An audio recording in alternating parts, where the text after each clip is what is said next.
उत्तर प्रदेश में राज्य स्तरीय प्रधान महासम्मेलन की बैठक संपन्न। 29 सूत्रीय मांगों के साथ प्रधान संघ ने भरी हुंकार। ग्राम विकास मंत्री मोती सिंह रहे मुख्य अतिथि के रूप में मौजूद। लखनऊ में प्रधान संघ की राज्य स्तरीय महासम्मेलन की बैठक सकुशल संपन्न हो गई। इस दौरान प्रदेश भर से आए तमाम प्रधानों ने प्रधान संघ अध्यक्ष जितेंद्र चौधरी की अगुवाई में सरकार के सामने 29 सूत्रीय मांगों के साथ हुंकार भरी। इस दौरान प्रधान संघ के अध्यक्ष जितेंद्र चौधरी ने कहा कि यदि प्रधानों की मांगों पर विचार नहीं किया जाता तो हम बड़े आंदोलन करने को मजबूर होंगे।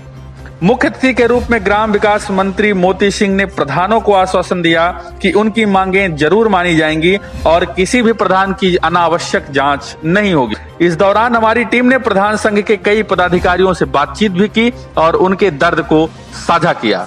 आइए देखते हैं एक रिपोर्ट। चुने हुए व्यक्ति को कई बार 11वीं अनुसूची को राष्ट्रीय अध्यक्ष ने और 29वीं सूची को अध्यक्ष जी ने रखा। संविधान के संशोधन 243 के सभी अनुच्छेदों का भी उन्होंने जिक्र किया। डोंगल के सरलीकरण की बात की। मनरेगा में हम कैसे ज्यादा से ज्यादा काम कर सकें। ग्राम पंचायतों का रेशियो 60-40 हमारा प्रधान रोकता नहीं। सामग्री अंश में आपका आकर्षण इसलिए रहता है कि हम पक्का काम करेंगे तो अपने गांव को दिए हुए वादे को हम पूरा कर सकें। ठीक है, आपको करना भी चाहिए। ये हमने निर्देश दिया है इस विभाग में आने के बाद कि 60% श्रमांश तो रहे, जिसमें तालाब खुदाई, वृक्षारोपण हो, मनरेगा पार्क हो, लेकिन मनरेगा गांव का भी सृजन। कैसे हम गांव में कच्ची नाली खोद के गांव का वाटर लॉगिंग को हम समाप्त करें, वाटर रिचार्ज को हम कर सकते हैं। हम कैसे रेन वाटर हार्वेस्टिंग को कर सकते हैं। वृक्षारोपण का कार्यक्रम आपको मिलता है, टोकन मिलेगा 500 पेड़ का, पेड़ मिलेगा 250, ये भी नहीं चलने वाला है। नमस्कार, मैं हूं धीरेश कुमार और आप देख रहे हैं पी न्यूज चैनल खबरों का बादशाह। आज लखनऊ में है जहां राज्य स्तरीय प्रधान महासम्मेलन का आयोजन किया गया है और सभी जनपदों के प्रधान संघ के अध्यक्ष अपने अपने प्रधान सदस्यों के साथ यहाँ पर मौजूद हैं। जौनपुर के प्रधान संघ के अध्यक्ष हमारे साथ दिनेश जी हैं। दिनेश जी से बात करेंगे इस संदर्भ में। दिनेश जी, जो आज ये महासम्मेलन प्रधान संघ का विषय यहाँ है, यह किस संदर्भ में?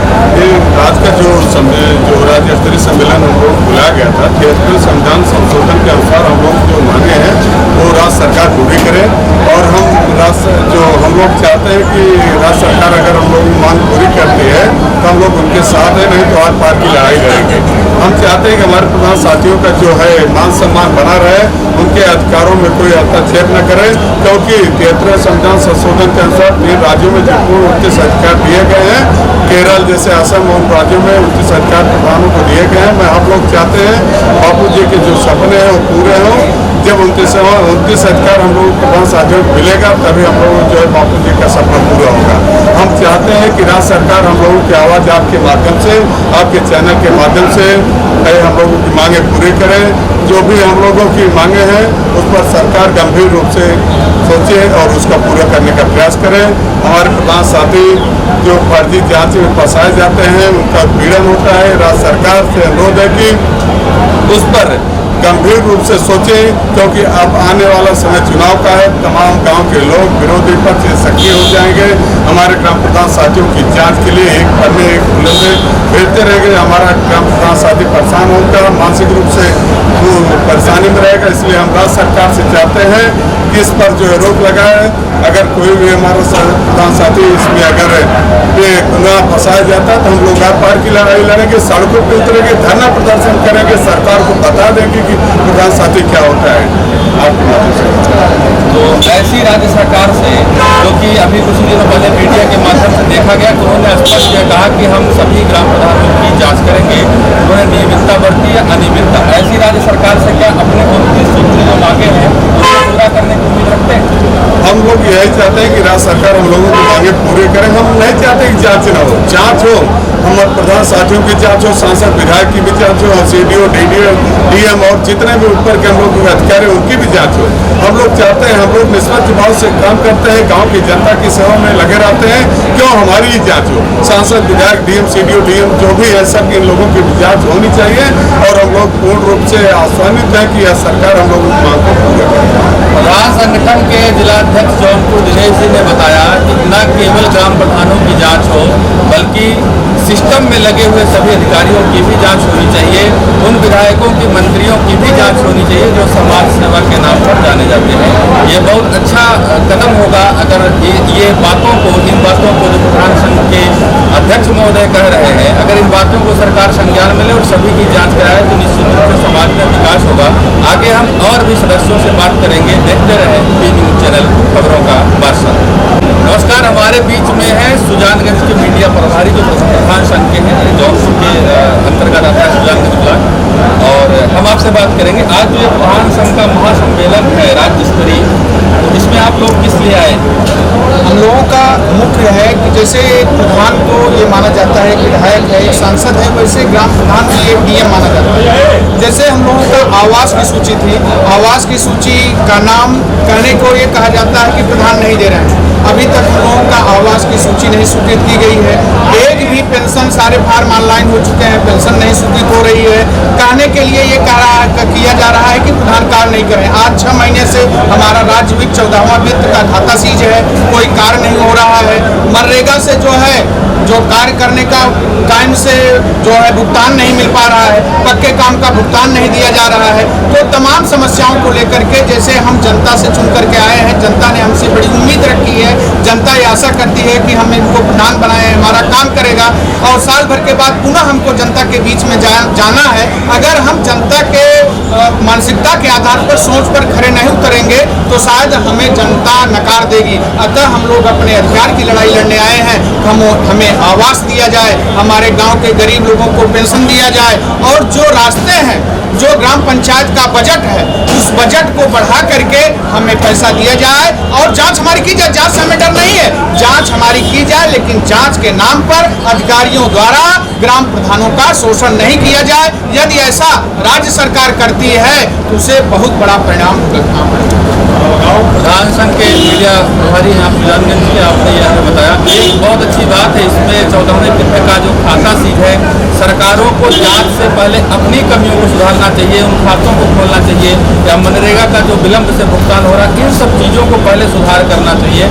प्रधानों के भी दर्द को समझना चाहिए। यह निश्चित है कि जब प्रधानों के दर्द को नहीं समझा जाएगा और उनका उत्पीड़न होगा तो इस तरह का जो जल सैलाब हो सड़कों पर उतरेगा और ये कहीं ना कहीं सरकार को इसका अंजाम भुगतना पड़ेगा। तो आप आज की जो वर्तमान सरकार है, आप इससे क्या उम्मीद करते हैं कि आपकी जो 29 मांगे हैं इसमें से 10 मांगों को पूरा करने में सक्षम है या वो करेंगे? देखिए, हम लोगों का प्रयास है, जैसे जो सरकार होती है वो हम लोगों का आला कमान होता है, माँ बाप होता है, हम लोगों का संरक्षक होता है। तो इस कारण हम लोग प्रयास करेंगे। अगर ये सरकार जो है हम लोगों की मांगों को नकारती है, हमारा सम्मान नहीं करती है, तो निश्चित रूप से अगले विधानसभा चुनाव में यह सरकार दिखाई नहीं देगी। जिस प्रकार से यह सरकार को प्रधानों को अपमानित कर रही है, प्रधानों को जो है जनता के बीच में लताड़ रही है, बार बार टीका टिप्पणी कर रही है। एक विधायक निधि का, एक विधायक का, एक सांसद का जो है करोड़ों का वित्तीय बजट होता है 1 साल का, उनको कोई पूछने वाला नहीं है। लेकिन अगर 50,000 रुपए का ग्राम प्रधान काम कराता है तो कहते हैं पहले बोर्ड लगाओ, पहले ये करो, पहले ये सिस्टम करो। लेकिन अगर एक विधायक, एक सांसद, एक मंत्री करोड़ों का काम करता है तो उसको कोई पूछने वाला नहीं है। रोड तुरंत टूट जाती है, उसको कोई पूछने वाला नहीं है। तो हम लोगों का आज जो प्रधान संघ यहाँ पर अखिल भारतीय प्रधान संघ के समस्त प्रधान इकट्ठा हुए हैं, उनकी केवल बस एक ही धारणा है, एक ही सोच है कि बचे हुए 1 वर्षों में हमारे गांव का कितना विकास हो जाए, हमारे लोग कितने सुखी हो जाए, सबको छत मिले, सबको राशन मिले। राशन जिस प्रकार से खाद्य सुरक्षा अधिनियम के अंतर्गत सबको प्रदान हो रहा है, राशन के ही अंतर्गत हर दरवाजे तक चकमार्ग पहुंचे, हर दरवाजे तक खरंजा पहुंचे, हर दरवाजे तक नाली पहुंचे। सरकार हमें बजट अवमुक्त कराए जिससे हम ग्राम का विकास कर सके। वृद्धा विधवा विकलांग पेंशन शुरू की जाए, जो कि एक भी नहीं चल रहा है। सरकार अगर डोंगल प्रक्रिया जो खर्च खाते में लगा रही है लगाए, लेकिन हमारे खाते को न रोके, खाता संचालन रहे, वो अपना डोंगल सिस्टम लगाते रहे। क्रांति प्रधान महासम्मेलन बुलंदशहर से भी कुछ प्रतिनिधि आए हैं, हम उनसे बातचीत करेंगे। प्रधानों का दर्द हम सुनना चाहते हैं कि इस महासम्मेलन प्रधानों का क्या दर्द है। आप भी सरकार को अपना क्या दर्द बताना चाहते हैं, जरूर बताएं। सर, मैं मनोज शर्मा, ग्राम प्रधान रसूलगढ़ गांव, तहसील शिकारपुर, विकासखंड पहासुर, जिला बुलंदशहर से आया हूँ इस सम्मेलन में अपने प्रधान भाइयों का सहयोग करने के लिए। कि हमारी माननीय योगी सरकार ने 30 रुपए में गौशालाओं के संचालन की हमें जिम्मेदारी सौंपी है। ये हमारा सरकार हमें परिवार मानती है प्रधानों को, जब तो उन्होंने जिम्मेदारी ये सौंपी है। आज के टाइम में 30 रुपए में 2 किलो भूसा सुबह 2 किलो शाम को आता है, जिसकी वजह से गायों का पूरी तरह भरण पोषण नहीं हो पाता है और भूसे में कोई प्रोटीन नहीं होता है, जिसकी वजह से गाय पैरों से उठना बंद कर देती है, उसके बाद तड़प के मर जाती है। तड़प के मरने के बाद क्योंकि मीडिया में ये हाईलाइट हो चुका है कि फरवरी में प्रधान संघ के चुनाव होने, तो जो बंधुवर अपनी राजनीति चमकाना चाहते हैं उस मरी हुई गाय का वीडियो बनाते हैं और प्रधान जी को का डीएम साहब तक भेजने की कोशिश करते हैं, योगी जी तक, माननीय योगी जी तक, कि कैसे भी प्रधान भाई के खिलाफ FIR हो और उसमें वो जेल जाए। ये माननीय योगी जी के इस कार्य में सारा प्रधान संगठन उनके इलेक्शन में भी साथ रहा और रहा है और रहेगा सरकार के साथ, लेकिन वो भी हमारी इस विडंबना को समझने की कोशिश करे कि हमने इस काम को श्रद्धा के वश किया है, हमने कोई इसको अपने पेट पालन का जरिया नहीं बनाया है, जिसको हमारे प्रति राजनीतिक षड्यंत्र के रूप में रचा जा रहा है। तो मेरी माननीय योगी जी से, माननीय मुख्यमंत्री योगी जी से और प्रधानमंत्री मोदी जी से आग्रह है कि इस भरण पोषण को 80 रुपए प्रति गाय बढ़ाया जाए। नहीं बढ़ा सकते तो हम सहयोग फिर भी देने के लिए तैयार है, लेकिन माननीय मुख्यमंत्री जी, हम प्रधानों के खिलाफ झूठी FIR नहीं करी जाए। हम श्रद्धा के बस उनका भरण पोषण कर रहे हैं, ना कि कोई राजनीतिक या भरण पोषण से उससे जरिए से अपना पेट पालने के लिए कोई कदम उठा रहे हैं। बयान किया कि गायों के लिए हम लोग श्रद्धा के वशीभूत होकर के काम करते हैं और जितना सरकार द्वारा धन आवंटित होता है उतने में गायों का भरण पोषण नहीं हो सकता है। अगर आप पैसा नहीं बढ़ा सकते हैं तो कम से कम जो झूठी FIR उनके मौत में बात होती है वो होना बंद हो जाए। इसी तरह हर प्रधानों की अलग अलग समस्याएं हैं। सरकारों को दोनों तरफ से, दोनों नजरिए से ध्यान देना चाहिए कि प्रधानों की समस्याओं का भी हल हो और गलत प्रधानों के खिलाफ कार्रवाई हो।